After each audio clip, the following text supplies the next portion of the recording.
গত 14 তারিখ বিডিও অফিসে ভাঙচুরের পরও নির্বাচন কমিশনকে হুমকি দিয়েছিলেন ফারাক্কার তৃণমূল বিধায়ক। কি বলেছিলেন শুনুন।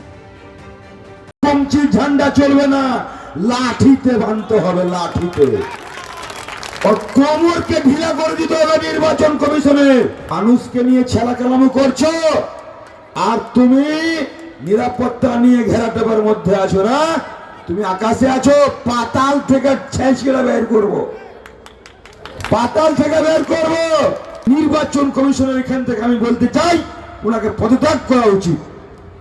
ভাঁড় হয়ে গেছে, গাদ্দার হয়ে গেছে, অযোগ্য লোক। আমি শুধু ইশারায় বলবো, 19 তারিখে ফাইনাল লিস্ট বের হবে, তখন কিন্তু যদি সব ঠিকঠাক হয়, আর নচেত দেখবেন চারদিকে আগুনে আগুন জ্বলছে। কিচ্ছু করার নেই, কিচ্ছু করার নেই। এই ধুক ধুক করে মরার চাইতে লড়াই করা মরা আমি মনে করি জীবনের সার্থক। কমিশনকে বেলাগাম হুঁশিয়ারি, এফআইআর এর বদলে শুধু তদন্তের নির্দেশ। কমিশনের ডেডলাইনের একদিন পার, এখনো অধরা মনিরুল ইসলাম। ফারাক্কার তৃণমূল বিধায়কের বিরুদ্ধে এফআইআর এর নির্দেশ কমিশনের। মহকুমা শাসককে মনিরুল ইসলামের বিরুদ্ধে তদন্তের নির্দেশ জেলা শাসকের। অন্যদিকে বিবাহ বিতর্কে অভিনেতা রাজনীতিক হিরণ চট্টোপাধ্যায়ের বিরুদ্ধে এবার পুলিশের মামলা। হিরণ চট্টোপাধ্যায়ের স্ত্রীর অভিযোগের ভিত্তিতে মামলা রুজু করা হয়েছে। মামলা রুজু করেছে আনন্দপুর থানার পুলিশ। হিরণ চট্টোপাধ্যায়ের বিরুদ্ধে মানসিক ও শারীরিক অত্যাচারের অভিযোগ করেছেন তার স্ত্রী অনিন্দিতা। বিবাহিত অবস্থায় হিরণ চট্টোপাধ্যায় ঋতিকা গিরি অবৈধভাবে বিবাহ বন্ধনে আবদ্ধ হন বলে অভিযোগ। আর এই অভিযোগে জামিন অযোগ্য ধারায় মামলা রুজু করা হয়েছে। ভারতীয় ন্যায় সংহিতার মোট 3টি ধারায় বিজেপি বিধায়কের বিরুদ্ধে মামলা রুজু।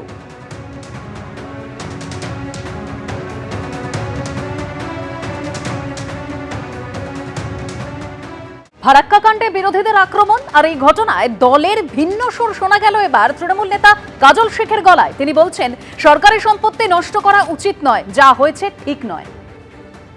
তো আমার ব্যক্তিগত মতামত, যেগুলো সমীচীন নয়, যে ভাঙচুর করা, রাজ্য সরকারের প্রপার্টি নষ্ট করা, রাজ্য সরকারের প্রপার্টি নষ্ট করা, কে করছে সেটা আমি দেখিনি, এখনো পর্যন্ত আমার চোখে আসেনি।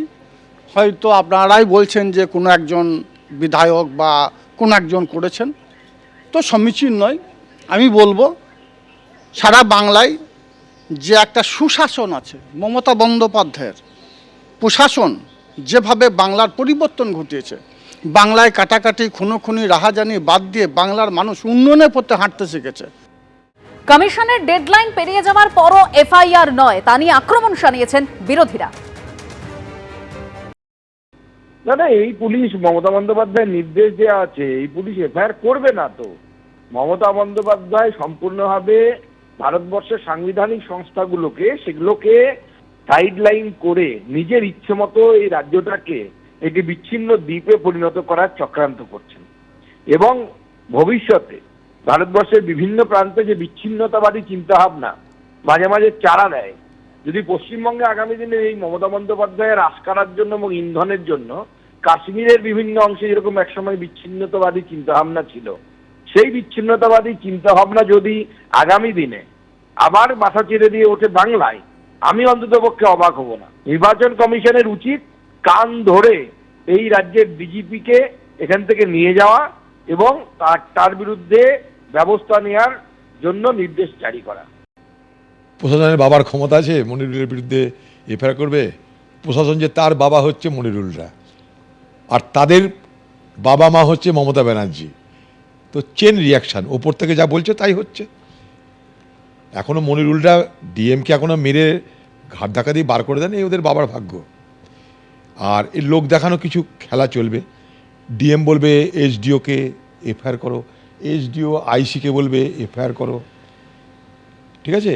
পাসিং দ্য বাক গেম চলবে, আমার ঘাড়ে না তোমার ঘাড়ে, তোমার ঘাড়ে না তার ঘাড়ে, যাতে নির্বাচন কমিশন আবার উপর থেকে পরে এদের বিপদ না ঘটায়, তার জন্য ঘাড় বদলানো চলবে, ঠিক আছে? আর নিচে যদি এক জমি যায় উপর নিরুপায়, এমন কেস দিবে যেন ঢুকতে ঢুকতে তার বেল হয়ে যায়। ফুল বেল পাতা সব রেডি করে রেখে স্যান্ডা করবে, বেলও হবে, বাড়িও যাবে, আরও বড় নেতা বানানো হবে। এবিপি আনন্দ, এগিয়ে থাকে, এগিয়ে রাখে।